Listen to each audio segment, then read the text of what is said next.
السلام علیکم ورحمۃ اللہ وبرکاتہ۔ وعلیکم السلام ورحمۃ اللہ وبرکاتہ۔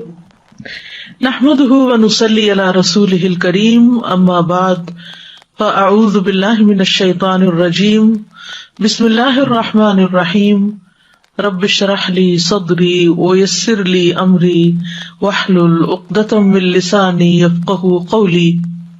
کتاب الطب، باب النفث فی الرقیہ، دم کرتے ہوئے پھونک مارنا۔ پھونک مارنے کے لیے عربی میں کئی لفظ استعمال ہوتے ہیں، جیسے نفخہ، نفخ سور، نفثا، نفاثات فی العقد، اور تفلا۔ تو عربی زبان میں جو خالص پھونک ہوتی ہے، جس میں تھوک کی ملاوٹ نہ ہو، وہ نفخ کہلاتی ہے۔ اور پھونک کے ساتھ اگر تھوڑا تھوڑا تھوک ہو، یعنی تھوڑی تھوڑی پھٹکار سی ہو، تو وہ نفث کہلاتی ہے۔ اور جب خالص تھوک ہو، یعنی زیادہ تھوک ہو، تو تفل یا بزاق کہا جاتا ہے اس کو۔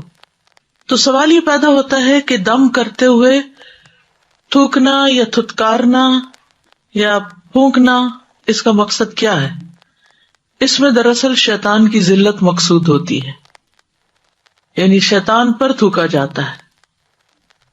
حدثنا خالد بن مخلد حدثنا سلیمان عن یحیی بن سعید قال سمعت ابا سلمة قال سمعت ابا قتادة يقول سمعت النبي صلی اللہ علیہ وسلم يقول الرؤيا من اللہ والحلم من الشیطان۔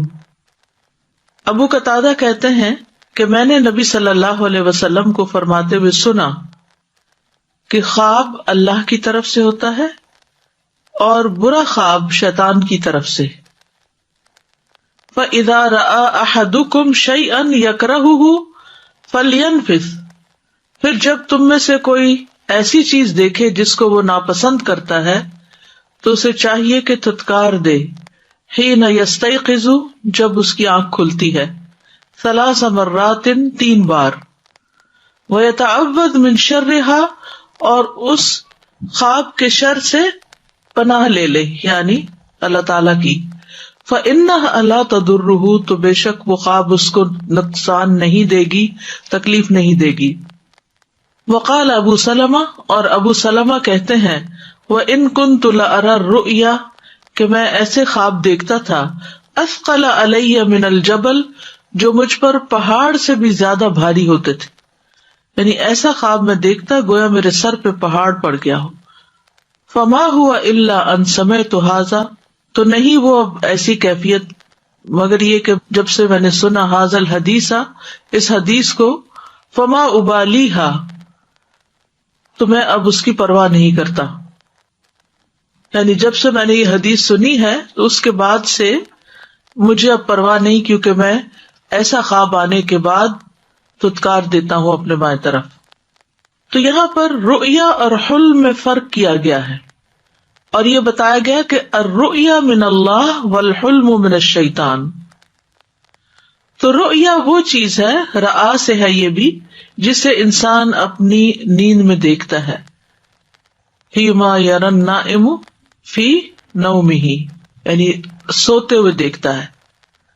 اکثر یہ سچا خواب ہوتا ہے، یعنی اس میں کوئی ایسی چیز نہیں ہوتی جو بے قرار کرے انسان کو یا بری ہو۔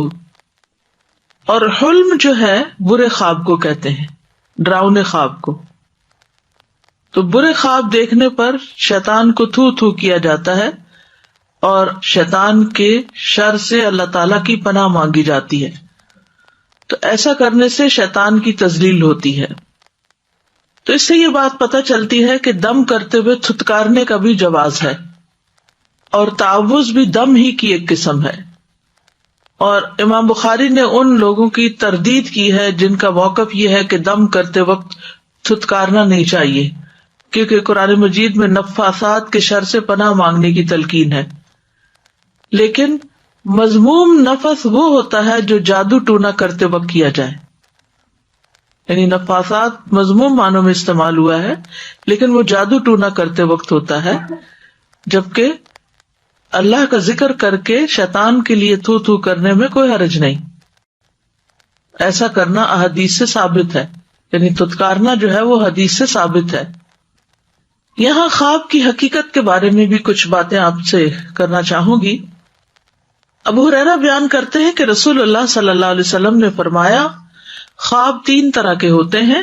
نمبر 1، اچھا خواب جو اللہ تعالی کی طرف سے خوشخبری ہوتی ہے، بشارت۔ نمبر 2، وہ خواب جو شیطان کی طرف سے غمگین کرنے والا ہوتا ہے، انسان کو پریشان کرتا ہے۔ اور تیسرا، حدیث نفس، مما یحدث به المرء نفسہ، ایسا خواب جو بندے کے اپنے ہی اوہام اور خیالات ہوتے ہیں، یا اس کا سٹریس یا کوئی پریشانی یا سوچیں یا سیلف ٹاک، جس طرح جاگتے ہوتی ہے تو رات کو بھی ہوتی ہے۔ تو وہ خواب جو اللہ تعالی کی طرف سے ہوتا ہے، وہ خواب واضح بھی ہوتا ہے اور اس کا انسان کو مطلب بھی کچھ نہ کچھ سمجھ آ رہا ہوتا ہے، اور انسان خود بھی ان خوابوں کا معنی نکال لیتا ہے کیونکہ واضح خواب ہوتا ہے۔ شیطان کی طرف سے جو خواب ہوتا ہے وہ عام طور پر پراگندہ قسم کا ہوتا ہے، کوئی اس کا منہ سر نہیں ہوتا، کبھی کچھ دیکھ رہا ہے کبھی کچھ دیکھ رہا ہے، یعنی کوئی اس کا سر پیر نہیں۔ وہ دراصل شیطان انسان کے ساتھ کھیل رہا ہوتا ہے۔ اور ایسا خواب بھی پراگندہ ہوتا ہے جو انسان اپنی بیداری کی حالت میں سوچتا ہے، اور پھر اس کو اس کی فکر ہوتی ہے، جیسے کہیں سفر کرنا ہوتا ہے یا کوئی امتحان آ رہا ہوتا ہے یا کوئی اور اسی طرح کا امپورٹنٹ کام، تو انسان کا دل دماغ اسی میں مشغول ہوتا ہے، حتیٰ کہ جب وہ سوتا ہے تو دل دماغ اسی چیز میں مشغول ہوتا ہے، تو اسی سے متعلق پھر انسان خواب دیکھ رہا ہوتا ہے۔ اب سوال یہ پیدا ہوتا ہے کہ اگر خواب آتا ہے انسان کو تو انسان کو کرنا کیا چاہیے؟ اگر اچھا خواب آئے تو اس موقع پر نمبر 1، اللہ کا شکر ادا کرنا چاہیے اور خوش ہونا چاہیے۔ صحیح بخاری کی روایت میں ابو سعید خدری نے نبی صلی اللہ علیہ وسلم کو فرماتے ہوئے سنا کہ جب تم میں سے کوئی شخص ایسا خواب دیکھے جسے وہ پسند کرتا ہے تو وہ اللہ کی طرف سے ہے۔ اذا رأى احدكم رؤيا يحبها فانما هي من اللہ، تو پھر کیا کرے؟ فلیحمد اللہ، لہذا اس پر اللہ کا شکر ادا کرے اور اس کو بیان بھی کرے، ہر ایک سے نہیں، اس سے جس سے وہ محبت کرتا ہے یا جو خیر خواہ ہے اس کا۔ صحیح مسلم کی روایت میں آتا ہے ابو قتادہ رضی اللہ عنہ سے کہ رسول اللہ صلی اللہ علیہ وسلم نے فرمایا، اگر کوئی اچھا خواب دیکھے تو خوش ہو جائے، یعنی خوش ہونا چاہیے، خوشی ملنے پر خوش بھی ہونا چاہیے، اور جس سے وہ محبت کرتا ہے اس کے علاوہ کسی کو نہ بتائے، جیسے یوسف علیہ السلام کو ان کے والد نے کہا تھا کہ لا تقصص رؤیاک علی اخوتک، بہت ہی اچھا خواب تھا لیکن منع کر دیا کہ بھائیوں کو بھی نہیں بتانا، کیونکہ بھائی محبت نہیں کرتے تھے۔ اسی طرح ایک اور حدیث میں ہے، ابو ہریرہ رضی اللہ عنہ سے روایت ہے، وہ کہتے ہیں کہ رسول اللہ صلی اللہ علیہ وسلم نے فرمایا، جب تم میں سے کوئی خواب دیکھے جو اسے پسند ہو تو اسے بیان کرے اور اس کی تعبیر کی بھی وضاحت کر دے، یعنی خود بھی انسان اس کی تعبیر کر سکتا ہے اور اس کا ذکر بھی کر سکتا ہے جس سے وہ محبت کرتا ہے۔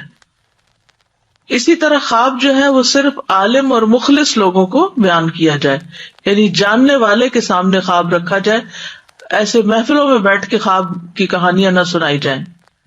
ابو ہریرہ سے مروی ہے، وہ کہتے ہیں کہ رسول اللہ صلی اللہ علیہ وسلم نے فرمایا، خواب کسی عالم یا خیر خواہ سے ہی بیان کیا جائے، لا تقص الرؤیا الا علی عالم او ناصح، جو اس کا صحیح معنی پھر بیان کر سکے۔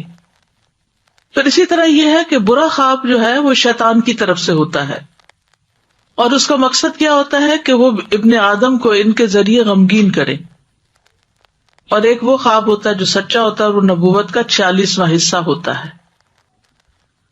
اگر برا خواب انسان کو آئے تو انسان کیا کرے؟ نمبر 1، بائیں جانب 3 بار تھتکارے اور پناہ مانگے، یعنی جب کوئی انسان ناپسندیدہ خواب دیکھے تو اسے چاہیے کہ وہ 3 مرتبہ تھوکے اور اس خواب کے شر کی پناہ مانگے۔ ابو سلمہ سے روایت ہے، وہ کہتے ہیں کہ میں ایسے خوفناک خواب دیکھتا تھا جو مجھے بیمار کر دیتے، یہاں تک کہ میں نے ابو قتادہ رضی اللہ عنہ کو کہتے ہوئے سنا کہ میں بھی ایسے خواب دیکھتا جو مجھے بیمار کر دیتے، حتیٰ کہ میں نے نبی صلی اللہ علیہ وسلم کو فرماتے ہوئے سنا کہ اچھا خواب اللہ کی طرف سے ہوتا ہے، اس لیے جب تم میں سے کوئی اچھا خواب دیکھے تو جس سے وہ محبت کرتا ہے اس کے علاوہ کسی سے بیان نہ کرے۔ اب اس میں آپ دیکھیے کہ صحابی ہیں جو کہہ رہے ہیں کہ میں ایسے خواب دیکھتا کہ وہ مجھے سخت پریشان کر دیتے، بیمار کر دیتے۔ تو اگر کسی بھی نیک انسان کو کوئی برا خواب آتا ہے یا برے خواب آنے لگتے ہیں تو شیطان غمگین کرتا ہے، اس پر پریشان نہیں ہونا چاہیے کہ میں کوئی بہت شاید گناہگار انسان ہوں، تو مایوسی کی بات نہیں آنی چاہیے کہ اس وجہ سے شاید میرے ساتھ ایسا ہو رہا ہے۔ نہیں، کسی کے ساتھ بھی ایسا ہو سکتا ہے۔ تو جب تم میں سے کوئی ناپسندیدہ خواب دیکھے تو اس کے شر اور شیطان کے شر سے اللہ کی پناہ مانگے، 3 بار بائیں طرف تو کرے اور کسی سے بیان نہ کرے۔ ایسا کرنے سے وہ خواب اس کو قطعاً نقصان نہیں دے گا۔ نمبر 2، پہلو بدلنا۔ جب برا خواب دیکھیں تو دائیں پہلو پہ ہے تو بائیں پہ ہو جائیں، بائیں پہ ہے تو دائیں پہ ہو جائیں، یعنی پوزیشن چینج کر لیں۔ نمبر 3، اٹھ کر نماز پڑھیں، نفل پڑھیں، یہاں تک کہ اس کا خوف دور ہو جائے۔ رسول اللہ صلی اللہ علیہ وسلم نے فرمایا، جس وقت زمانہ قریب ہو جائے تو مومن کا خواب جھوٹا نہیں ہوگا۔ زمانہ قریب ہو جائے کا مطلب یہ کہ وقت کم ہونے لگے، دن رات کا باہمی وقت کم لگے، کیونکہ مومن کا خواب نبوت کے 40ویں حصوں میں سے ایک ہے، اور جو نبوت سے ہو وہ جھوٹ نہیں ہوتا۔ محمد بن سیرین کہتے ہیں، میں بھی یہی کہتا ہوں، اور کہتے ہیں کہا جاتا ہے کہ خواب 3 طرح کے ہوتے ہیں: دل کے خیالات، شیطان کا ڈرانا، اور اللہ کی طرف سے خوشخبری۔ جس نے خواب میں کسی بری چیز کو دیکھا چاہیے کہ اسے کسی سے بیان نہ کرے اور کھڑا ہو کر نماز پڑھنے لگے۔ اگر مثلا رات کو نہیں ہمت ہوئی، نہیں پڑھا گیا، تو دن کو کوئی نفل وغیرہ پڑھ لے۔ نمبر 4، خواب کسی کو نہ بتانا۔ کسی دوست اور کسی دشمن اور کسی تعبیر کرنے والے اور نہ کرنے والے کسی کو بھی یہ خواب نہ بتائیں جو برا خواب آیا ہو آپ کو، اپنے بارے میں یا کسی اور کے بارے میں۔ تو جب آپ یہ 4 کام کر لیں گے تو یہ خواب آپ کو کبھی نقصان نہیں دے سکے گا۔ جابر کہتے ہیں کہ ایک اعرابی نبی صلی اللہ علیہ وسلم کی خدمت میں حاضر ہوا، کہا، اللہ کے رسول، میں نے خواب میں دیکھا ہے کہ میرے سر کو تلوار کا نشانہ بنایا گیا ہے اور وہ لڑکتا ہوا جا رہا ہے اور میں اس کے پیچھے دوڑ رہا ہوں۔ تو رسول اللہ صلی اللہ علیہ وسلم نے اس اعرابی سے فرمایا، نیند کی حالت میں شیطان تمہارے ساتھ جو چھیڑخانی کرے وہ لوگوں کو نہ بتاؤ، یعنی وہ جس قسم کی حرکتیں کرتا ہے تم سے سوتے ہوئے خواب کے اندر، تو وہ دوسروں کو تک مت لے جاؤ۔ اسی طرح برا خواب اگر کوئی آپ کو بتا رہا ہو تو آپ اس کی تعبیر نہ کریں، اور اگر آپ کو خود آیا تو اپنے اندر بھی نہ تعبیر کریں اس کی، کیونکہ خواب جو ہے وہ تعبیر کے ساتھ بندھا ہوا ہوتا ہے۔ ابو ہریرہ کہتے ہیں کہ رسول اللہ صلی اللہ علیہ وسلم نے فرمایا، اگر تم میں سے کوئی ناپسندیدہ خواب دیکھے تو نہ اسے بیان کرے نہ اس کی تعبیر کی وضاحت کرے، یعنی دل میں اس کی تعبیر نہ نکالے۔ اگر برے خواب کی تعبیر نہ کی جائے تو اس خواب کا نقصان نہیں پہنچتا۔ تو کبھی کوئی شخص آتا نا آپ کے پاس اور کہتا ہے میں نے ایک ناپسندیدہ خواب دیکھا ہے، تو آپ اسے کہیں گے مجھے خواب مت سناؤ، یہ 4 کام کر لو۔ کون کون سے؟ بائیں طرف تتکارنا، پوزیشن چینج کرنا، نماز پڑھنا، خواب کسی کو نہیں بتانا۔ تو جیسا کہ نبی صلی اللہ علیہ وسلم نے بتایا کہ پھر یہ خواب انسان کو نقصان نہیں دے گا، ٹھیک ہے۔ اور اگر وہ شخص اصرار کرے نہیں مجھے تعبیر چاہیے، مجھے تو ضروری پوچھنا ہے، تو آپ اسے کہیں کہ نہ میں تعبیر بیان کر سکتا ہوں نہ کوئی اور، اس کو ڈسکریج کرے، کیونکہ اس کی خیرخواہی اسی میں ہے۔ تو انسان پہ لازم ہے کہ وہ اپنے آپ کو پرسکون کرے اور خواہ ایسے خواب کے پیچھے مت جائے۔ سورۃ المجادلہ میں بھی آتا ہے، انما النجوى من الشیطان لیحزن الذین آمنوا، کہ نجوہ جو ہے، یہ سرگوشی جو ہے وہ شیطان کی طرف سے ہوتی ہے تاکہ ایمان والوں کو غمگین کرے، اور یہ بھی سرگوشی ہی کی ایک قسم ہے کہ وہ رات کو خواب میں آ کر پریشان کرتا ہے۔ اگر کوئی شخص آپ سے خواب کی تعبیر پوچھے تو خواب کی تعبیر کے کچھ اصول ہیں۔ نمبر 1، خواب تعبیر کے مطابق واقع ہو جاتا ہے. ٹھیک ہے. اس کی مثال ایسے ہی ہے کہ جیسے ایک آدمی نے اپنی ایک ٹانگ اٹھا لی, اب وہ انتظار میں ہے کہ اسے کب رکھے. تو جب کوئی آدمی خواب دیکھے تو اسے صرف اہل علم سے بیان کرے, ورنہ کیا ہے کہ وہ ٹانگ رکھی جائے گی. یعنی تعبیر بیان کرنا کیا, جیسے ٹانگ واپس رکھنا, تو وہ چیز واقع ہو جائے گی. تو تعبیر جو ہے ہر شخص کو تعبیر کرنی بھی نہیں چاہیے. مثلاً کوئی کسی کو اپنا خواب سنا رہا تو بیچ میں خواہ بخواہ انٹرپٹ کر کے آپ تعبیر نہ بتانا شروع کر دیں. وہ آپ سے پوچھ بھی نہیں رہا اور آپ بول دیتے ہیں. یا کسی کا کوئی خواب سنے تو اچانک نہ سوچا نہ سمجھا منہ سے کچھ نکال دیا, یہ بھی نہیں ہونا چاہیے. ابو ہریرہ سے روایت ہے کہ رسول اللہ صلی اللہ علیہ وسلم نے فرمایا, مومن کا خواب نبوت کے 40 حصوں میں سے ایک ہوتا ہے. تو مومن جو ہے وہ مومن کے بارے میں حسن ظن رکھتا ہے. تو اب اگر نبوت کا 40واں حصہ ہے تو وہ وحی کی ایک قسم ہے, اور پھر اس کی تفسیر نہیں کرنی چاہیے جب تک کہ علم نہ ہو. ٹھیک ہے نا. پھر اسی طرح یہ ہے کہ تعبیر کرتے وقت حالات کا بھی تعین کرنا چاہیے کہ کس نے خواب دیکھا ہے, کب دیکھا ہے, دن کو دیکھا ہے, رات کو دیکھا ہے, کہیں اس کے خیالات ہی تو نہیں. پھر اسی طرح بعض لوگ ایک کتاب تعبیر الرؤیا جو ہے اس کو ابن سیرین کی طرف منسوب کرتے ہیں, جبکہ وہ عبد الغنی نابلسی کی کتاب ہے تعطیر الانام فی تعبیر المنام. تو اس کے ساتھ کچھ تبدیلیاں کر کے تو اسے غلط منسوب کر دیا گیا ابن سیرین کی طرف. ٹھیک ہے جی. آپ Ustaz ji, in the first hadith that was mentioned, that when you see a good dream, you can mention, well, you had this. So it is like a recommendation that it should be mentioned, because sometimes many people اس کا یہ مطلب ہے کہ جیسے کس کو وہ اگلی حدیث میں بتا دیا گیا, Right, عالم کو اور خیرخواہ کو بتائے, یعنی اسے وہ بتا سکتا ہے, لیکن برا تو بتانا ہی نہیں چاہیے. Right, but I mean for the good dream, when someone sees a good dream about someone, is it something that is encouraged that you go and tell that person? Yeah. It is. Okay, alhamdulillah. And with regards to this thing that someone sees a bad dream, and then the first step is that they would spit on the left side for 3 times. So that obviously is right after that someone already knows and has seen. If they come to you next day and say, okay, I saw a very bad dream last night, do you tell them to do that even then? نہیں, وہ تو رات کو ہی It's only at that time, right? So I just wanted to ask, what is ta'bir exactly? Like if somebody sees a dream and comes to you and tells you, I saw, maybe it was a person who has died recently and they were in this condition, they looked like this, they said this. And if you end up saying something like, that's a good dream. Is saying a good dream ta'bir, or is it like, It's a ta'bir. That's a ta'bir. Yes. So saying that that's a good dream. Yeah. You should not say anything. بس یہ کہ اگر کوئی اپنی اس طرح کی بات کرتے تو اسے یہ کہے کہ تسلی رکھو اور دعا کرو اور جو کرنے کے کام ہے وہ بتائیں. So then we shouldn't say anything at all. اگر اچھی خواب ہو تو پھر تو کہہ سکتے ہیں, ہاں, لیکن اگر خراب خواب ہے تو ہم اسے غلط بیان نہیں کریں کہ اچھا ہے. Assalamu alaikum. وعلیکم السلام. I was wondering the difference between the good dream, the true dream, and then the third category dream, which is something based on what has happened during the day.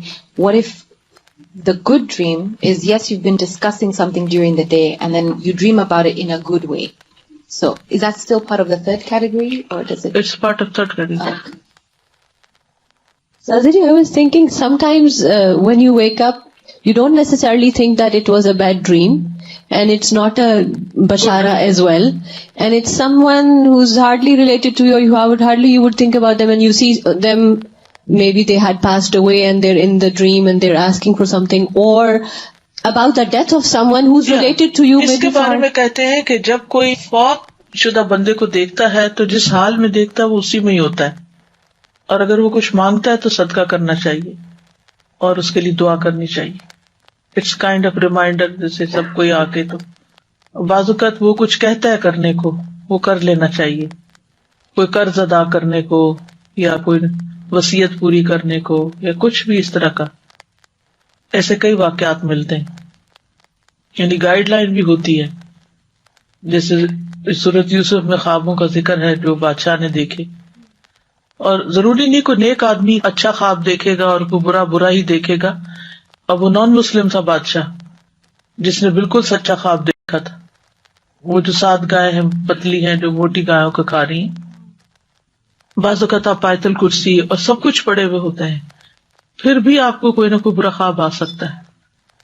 جیسے آپ صبح شام کے اذکار پڑھتے ہیں پھر بھی شیطان وسوسہ ڈالنے میں کامیاب ہو جاتا ہے کبھی، لیکن انشاءاللہ وہ نقصان نہیں دے سکے گا.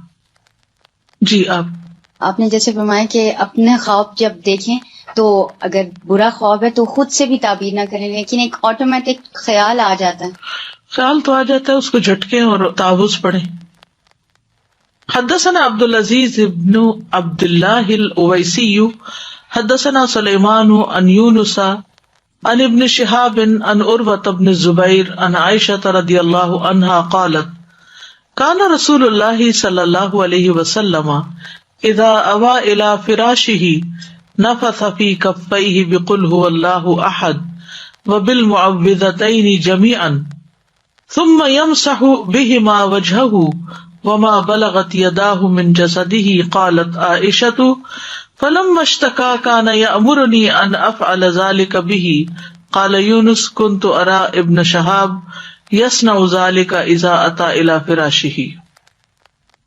حضرت عائشہ رضی اللہ تعالیٰ عنہ کہتی ہیں کہ رسول اللہ صلی اللہ علیہ وسلم جب اپنے بستر پر آتے تو وہ اپنی ہتھیلیوں میں 3 بار پھونک مارتے، قل هو اللہ اور معوذتین پڑھ کر، جمیعاً ساری یعنی تینوں صورتیں پڑھ کے. ثم یمسح بہما وجہہ، پھر ان ہاتھوں کے ساتھ اپنے چہرے کا مسح کرتے. وما بلغت یداہ من جسدہ، اور جہاں بھی ان کے دونوں ہاتھ ان کے جسم تک پہنچتے یعنی سیلف رکیا کرتے. قالت عائشہ، تو حضرت عائشہ کہتی ہیں فلما اشتکا، پھر جب آپ بیمار ہو گئے، کان یأمرنی ان افعل ذلک بہ، تو آپ مجھے حکم دیتے تھے کہ میں آپ کے ساتھ ایسا کروں، یعنی نبی صلی اللہ علیہ وسلم کے لیے ایسا کروں. قال یونس کنت ارا، یونس کہتے ہیں میں نے دیکھا ابن شہاب زہری کو، یصنع ذالک، وہ بھی ایسا کرتے تھے، یعنی ہاتھوں پر دم کر کے پھر وہ ہاتھ پھیرتے تھے. اذا اتی الی فراشہ، جب وہ اپنے بستر کی طرف آتے تھے. تو اس حدیث سے یہ پتہ چلتا ہے کہ نبی صلی اللہ علیہ وسلم کی بیماری میں حضرت عائشہ رضی اللہ تعالی عنہا ان کو دم کرتی تھی، اور یہ اس بیماری کا واقعہ ہے جس میں نبی صلی اللہ علیہ وسلم نے وفات پائی تھی. تو آپ خود ہی دم کرتے تھے، جب بیماری نے شدت اختیار کر لی تو پھر حضرت عائشہ کو حکم دیا کہ وہ آپ کو دم کریں. تو اس سے یہ پتہ چلتا ہے کہ چھوٹے بچوں کو والدین بھی کر سکتے ہیں، کوئی بیمار ہے تو اس کو بھی آپ کر سکتے ہیں. تو امام بخاری نے لفظ نفث سے یہ عنوان ثابت کیا ہے کہ معوذات پڑھ کر اپنے ہاتھوں پر پھونک مارتے کہ اس میں تھوڑا سا لعاب دہن بھی شامل ہو جاتا، چتکارتے بھی تھوڑا تھوڑا. نبی صلی اللہ علیہ وسلم کو جو نفس تھا اس کے متعلق ایک معجزہ بھی بیان کیا جاتا ہے. صحیح بخاری میں آتا ہے، یزید بن ابو عبید سے روایت ہے، وہ کہتے ہیں کہ میں نے سلمہ بن اکوع رضی اللہ عنہ کی پنڈلی پر ایک زخم کا نشان دیکھا. تو پوچھا کہ ابو مسلم یہ کیسا زخم ہے، یعنی پنڈلی پہ زخم لگا ہوا ہے. انہوں نے کہا یہ تلوار کا زخم ہے جو مجھے خیبر کے دن لگا تھا. تو لوگوں نے کہا کہ سلمہ تو مارے گئے. پس تب میں نبی صلی اللہ علیہ وسلم کی خدمت میں حاضر ہوا، آپ نے اس پر 3 بار دم کیا. میں نے اس وقت سے اس زخم کی کوئی تکلیف محسوس ہی نہیں کی. حالانکہ لوہے کا زخم جو ہوتا ہے اس کی اپنی ایک وس جس کو بولتے ہیں یا زہریلا پن بھی ہوتا ہے اس کے اندر. تو اس باب سے کیا سمجھ میں آئے؟ رات کے وقت اپنے آپ کو دم کرنا، اس کو عادت بنا لیجیے. یہ بھی پروٹیکشن کا ذریعہ، بٹ پہ جا کے کرنا، یہ مسلح پہ بیٹھ کے نہیں کرنا. اور کیا پتہ چلتا ہے کہ جو خود نہ کر سکے، چھوٹا ہو یا بیمار ہو، اس کو دوسرا مدد کر دے. یعنی یہ ایک ایسا عمل ہے جس کو آپ نے اپنی مرض الموت میں بھی نہیں چھوڑا، انتہائی تکلیف کی حالت میں بھی نہیں چھوڑا، اور ہم بغیر کسی تکلیف کے نہیں کرتے، غافل ہو کے سوتے. تو پروٹیکشن بہت ضروری ہے اپنی، مختلف طرح کے شر سے، شیطان سے، بیماریوں سے، وائرس سے. رات کو ہمیں نہیں پتا ہوتا سوتے ہوئے کون سی چیز آ جائے، کوئی کاٹ جائے، کچھ اثرات ہوں، کوئی نقصان دے. ہم تو بے ہوش ہوتے ہیں، ہمیں کیا خبر. تو اس لیے یہ دم کرنا بہت ضروری ہے رات کے وقت.